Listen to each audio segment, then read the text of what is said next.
O, di ba, bes, hindi mo akalain sa pancake mix ay makakagawa ka na ganitong kadali at kasarap na bibingka. Sa panahon, bes, ngayon ay nako, sabi ko sa inyo lahat pwede na ngang maging madali. Katulad nga na to, pwede tayong gumawa ng bibingka na gamit lang ang pancake mix tapos ito ngang itlog na pula. Sa totoo lang, bes, Diyos ko, sa probinsya pa nga ako nakakatikim ng bibingka, pero ngayon, bes, eto matitikman ko na at gamit nga lang ulit tong pancake mix. Bali, dalawang ingredients nga lang, bes. Pwede na nga tayo makagawa ng masarap na bibingka at syempre, tara, umpisahan na nga natin. Kumuha na nga ako ng bowl tapos eto, kalahating pancake mix nga lang pala gagamitin ko kasi, bes, kapag ka naluto to, sabi ko sa inyo, sobrang dami na din.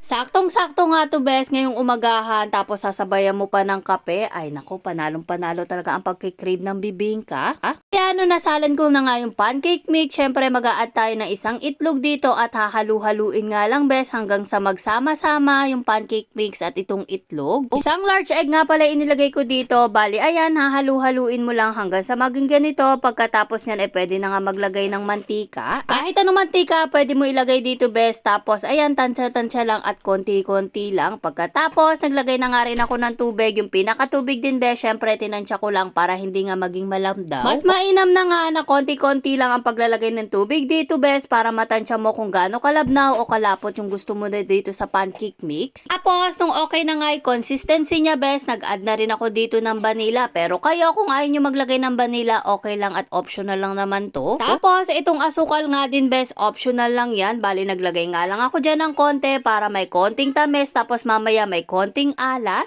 Hahalu-haluin nga lang yan, bes, hanggang sa malusaw nga yung asukal na inalagay ko at yung vanilla. Pagkatapos, sinet aside ko at kumuha na nga rin ako ng kawali at naglagay nga lang ako ng konting-konting butter at kinalat ko dito sa aking kawali. Sa ngayon, bes, hindi ko na nga kailangan dumayo para nga bumili ng bibingka kasi nga dito pa lang, bes, sabi ko sa inyo, lasang-lasang bibingka na. Diba, bes, kung nagkikrave ka nga at malayong lugar ka, sabi ko sa iyo, ganito na nga lang gawin mo kasi nga medyo kalasa naman din ng bibingka. Wala pang ilang minuto makakagawa ka na nga, bes. Bali, ayan, isinalang ko na nga yung first batch dito, tapos mahinang apoy nga lang, bes, para hindi nga masunog yung pinakailalim at pagkaganyan na bubbles na, pwede na nga ilagay yung itlog na pula. Hindi naman kayo maglagay dito ng cheese, itlog na pula, pero ako ang inilagay ko lang itlog na pula kasi nga, bes, hindi ako masyadong mahilig sa cheese. Pagka ganito nga marami-rami na yung bubbles, sabi ko sa inyo, pwede na nga baliktarin yan kasi nga, bes, luto na yung pinakailalim yan, tapos ilang segundo, maluluto na nga rin yung pinakaibabaw, i-press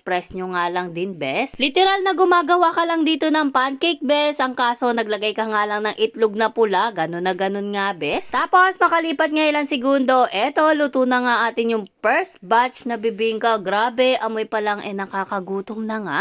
Yung pangalawang salang ko nga, bes, sinagad ko na at nagulat ako, napakalaki pala na nagawa ko. Pero okay lang yan kasi nga ipapatikim ko rin kay Natnat to at hindi pa nga rin kasi siya nakakakain ng bibingka. O, alam mo na, bes, kapag ka nga nag-crave ka ng bibingka, ay nako, ganito na lang yung gagawin mo kasi nga sabi ko sa inyo, sobrang sarap, sobrang dali at lasang-lasa talaga ang pagiging bibingka. Tapos, makalipas nga ilang minuto, ay eto, luto na nga yung ating pinadaling bibingka. Sabi ko sa inyo, best, napakasarap, lalo na kapag ka nilagyan mo pa ng butter or margarine dito sa may sa may ibabaw. Tapos, pwede nyo nga pala lagyan yan ng cheese. Ako, hindi ko na nilagay kasi itlog na pula, okay na nga sa akin. Pinahirang ko nga lang pala ng butter lahat yan, bes. Pagkatapos, ayan, pwede na nga kainin. At sa dalawang ingredients lang, eto, meron ka na ngang masarap at pinadaling bibingka. Kaya naman, ano pang gagawin natin? Di kainin na. Kaya naman, bes, wag ka na magpahuli. Kung nagkikrave ka nga, sabi ko sa'yo, gumawa ka na at grabe, sobrang sarap. O siya, yun lang naman for today's video. Pa-like and share, follow naman. Bye-bye!